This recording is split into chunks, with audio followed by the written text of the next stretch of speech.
The first time I smelled my corn burning, I thought my life was over, not just the crop, my whole future.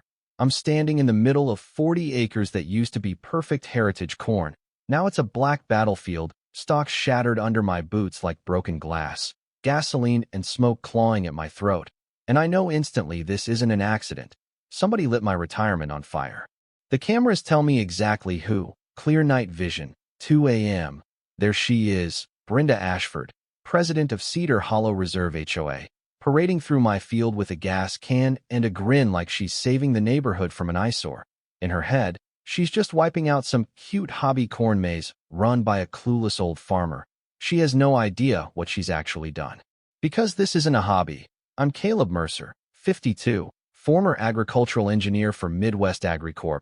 I spent 20-plus years in fluorescent rooms that smelled like burnt coffee and regret, watching suits turn farming into spreadsheets. When my patent lawsuit finally paid out, I walked away. My wife Claire, a burned-out suburban librarian, said yes to the move before I finished asking. Our daughter June rolled her eyes, but secretly loved the idea of 47 acres where no HOA could complain about her. TikToks. Those 47 acres in Briarfield County came from my uncle, Uncle Raymond Mercer, along with a farmhouse stuffed with leather journals and glass jars of seed. He'd been quietly preserving 12 rare corn varieties since the late 70s. Kernels like tiny gems, blue, red, glassy, striped. Genetics that had basically vanished everywhere else. When I called Dr. Lila Matsumoto at Heartland State University, her excitement practically came through the phone. We built a partnership fast. They handled sequencing and research. I handled soil, sun, and sweat.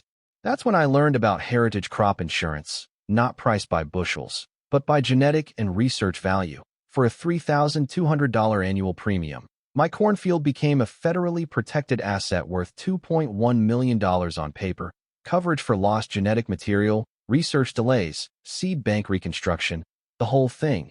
I filed it under expensive peace of mind and went back to planting. Then Brenda arrived. She caught me at the mailbox our first week, drowning in vanilla body spray, voice pitched like a smoke alarm. Mr. Mercer, agricultural operations significantly reduce property values in established communities like Cedar Hollow Reserve, she said, chin tilted toward my young corn. This farm's been here since the 1800s, I told her. Your subdivision's been here since last election. She gave me a smile that felt like a threat and walked away. And from that moment, the harassment began. Noise complaints about my old 1981 Evergreen tractor starting before 7 a.m. Zoning complaints that I was running an illegal commercial farm. Anonymous EPA tips screaming toxic pesticides on land I kept strictly organic. Every time the county or state showed up, and every time my right to farm protections, university contracts, and organic documentation shut the complaints down. But Brenda didn't stop. She just got meaner. One morning at sunrise, walking the rows, I found a perfect rectangle of chemically burned plants, about 200 stalks, boot prints leading straight toward her vinyl fence. When I asked her about it, she fluttered mascara and claimed dandelion overspray, like weeds march in straight lines. That's when I realized she wasn't just nosy, she was dangerous. So I installed better cameras and called a surveyor, which is how I found out her pristine white fence crossed 3 feet onto my land. 3 feet doesn't sound like much until you point out it's thousands of dollars of prime soil. I handed Brenda a copy of the survey and a formal trespass notice while she stood there in a designer bathrobe and a green face mask, looking like an expensive swamp monster. When I told her she had 30 days to move the fence, she screamed loud enough to spook cattle. I thought that shriek was the climax. I was wrong. It was just the opening chord. The fence fight lit a fuse. Suddenly, every agency you can name was knocking on my door. EPA, OSHA, state revenue. Responding to anonymous complaints about contamination, unsafe grain storage, tax fraud. You name it.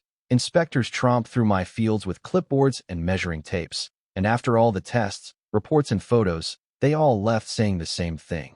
You're fine, she's nuts. That should have been the end, but it bothered me. The pattern, the persistence, so I went back to something I'd learned at Midwest AgriCorp. Follow the data. With a stack of Freedom of Information Act requests and a lot of patience, I got the digital logs behind those anonymous complaints. Different names, different emails, but one shared detail. Same home IP address. Over and over, Brenda's. From that moment, it stopped being annoying neighbor in my head and became active case. I built a quiet team. First, Dr. Lila Matsumoto, who documented our corn like it was a living museum. Every variety sequenced, valued, matched to medical and agricultural research. Then Frank Delaney, county environmental officer and ex-Marine, who'd already heard rumors about Brenda's property. While Frank was pulling soil samples, Claire dug through courthouse records and found the bomb. Brenda's dream home sat on top of an old, undisclosed auto repair site. 15 years of oil and solvents soaked into the ground. No cleanup, no disclosure, and a balloon mortgage about to explode. Her payment was scheduled to jump from $1,200 to nearly $4,000 a month. And with the contamination on record, refinancing was dead. When Frank finally got a warrant, his tests confirmed heavy petroleum contamination, cleanup costs edging towards 6 figures, temporary, uninhabitable status, and Brenda staring straight at financial ruin. That's when she pivoted from, "That farmer's ruining our property values," to, "That farmer poisoned my land," standing up in township meetings claiming my chemicals had seeped under her fence, while I held an organic certificate and a university research agreement in my hands. At the same time, I sat down with Dana Kapoor, my heritage crop insurance specialist, and really read my policy for the first time. The $2.1 million wasn't just corn money. It covered loss of genetic lines, research setbacks, biodiversity impact, and because it was tied to federal programs, any intentional destruction triggered investigation by federal agricultural crime units, sometimes the FBI. "Caleb," Dana told me, "if someone deliberately takes out this field, they're not just vandalizing a farm. They're interfering with federally protected research. The law treats that like a form of agricultural terrorism. 20-year sentences, triple damages, heavy stuff." Meanwhile, Deputy Cole Ramirez, who'd grown up on a corn farm, started showing up more, at first because Brenda filed a wild harassment report saying I threatened her with farm tools. He saw how ridiculous it was. Then I showed him footage of herbicide damage spelling out "move" from her side of the fence. He stopped laughing. From then on, Cole became the bridge between my little battlefield and the bigger machine of state and federal law. We added more cameras with night vision, covered every approach to the fields. Lila duplicated seed samples and stored them at Heartland State University. Frank installed soil monitors near the property line. Dana notified federal AG investigators quietly. Cole coordinated with them behind the scenes. Under pressure, Brenda just got more reckless. One sub-zero night, cameras caught her releasing boxes of European corn borers along our boundary. Little invasive pests that can destroy crops. If they survive, which they didn't, because Iowa winters aren't kind, but transporting and releasing regulated pests is enough on its own to light up federal statutes. Then she tried to buy her way out, offering her cousin Garrett, a township inspector, $5,000 in cash to file false reports against my operation and jeopardize my grants. What she didn't know was that Cole already had Garrett under a sting.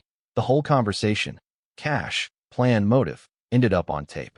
By then, federal agricultural crime units, environmental crime agents, and the FBI had fully locked onto Brenda as more than an annoying neighbor.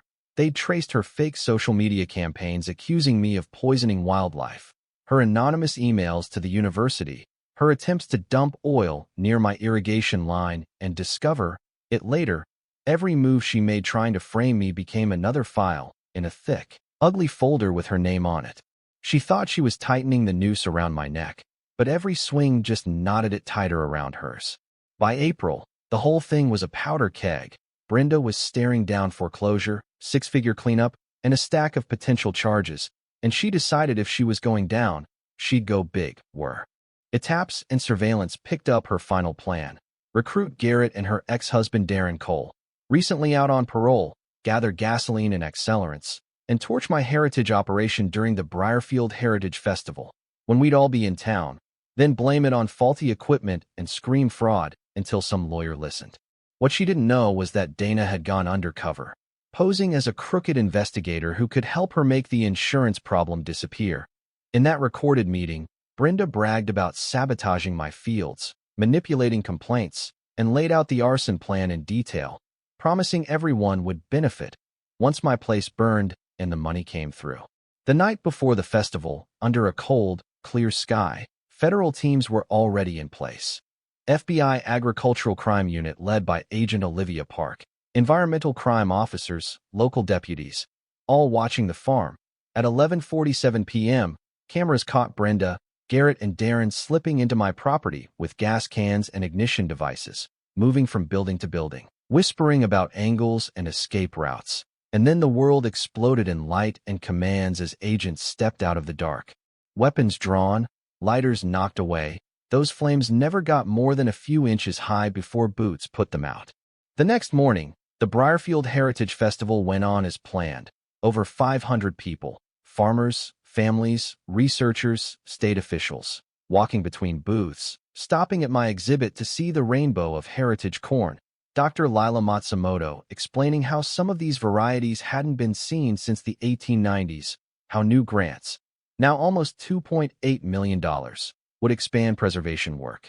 Then Brenda, incredibly, walked onto the grounds on emergency bail, wrapped in designer sunglasses and defiance. She grabbed a microphone and started shouting that I was a fraud, that I'd poisoned her land, stolen federal money, that everyone was being lied to.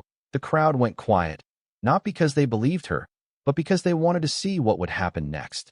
What happened was Agent Olivia Park stepping forward, calm, badge visible, and reading out the reality. Attempted arson of a federally protected heritage crop, repeated sabotage, environmental evidence tampering, bribery of an official, conspiracy, potential damages in the $8 million range when research and cleanup were counted nearby. Frank Delaney explained that all the contamination on Brenda's property came from the old auto shop, not my fields, and that her attempts to fake evidence near my irrigation had only driven her costs higher. When U.S. Marshals finally took Brenda away from that festival in handcuffs, her protests were drowned out by the sound of 500 people clapping, not wild, not gleeful, just firm and tired, like a community closing a chapter it never asked for.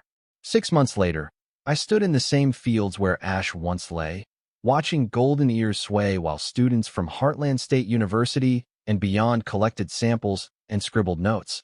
The Mercer Heritage Seed Center had opened with federal funding, insurance settlement money, and university backing, 40 researchers on staff, collaborations with national museums and seed banks, even the Smithsonian requesting samples. Claire runs a small research library on site. June has a full scholarship to study agricultural engineering. The fellowship in Uncle Raymond's name helps rural kids study AG science, so they can defend the next generation of farmland from the next wave of pressure. State law now spells out stronger right-to-farm protections for heritage operations, with harsher penalties for harassment and sabotage. And even Cedar Hollow Reserve HOA has new leadership that treats the farm as a point of pride, not a problem. As for Brenda Ashford, she took a plea deal, 18 years in federal prison and over $8.2 million in restitution tied to research and cleanup. Garrett and Darren got their own sentences for bribery, conspiracy, and attempted arson. Their case is now a legal precedent, proof that attacking heritage agriculture isn't just neighbor drama, it's a serious crime. Some evenings, I walk the rows at dusk, listening to the corn rustle in the wind, thinking about how close one person's entitlement came to erasing a century of genetics and a town's future, and I keep circling the same questions. When someone like Brenda turns an HOA title into a weapon, when greed and fear threaten something bigger than one property line, how hard should the law hit back? Do you think the punishment she got was true justice, too harsh, or nowhere near enough for what she tried to destroy?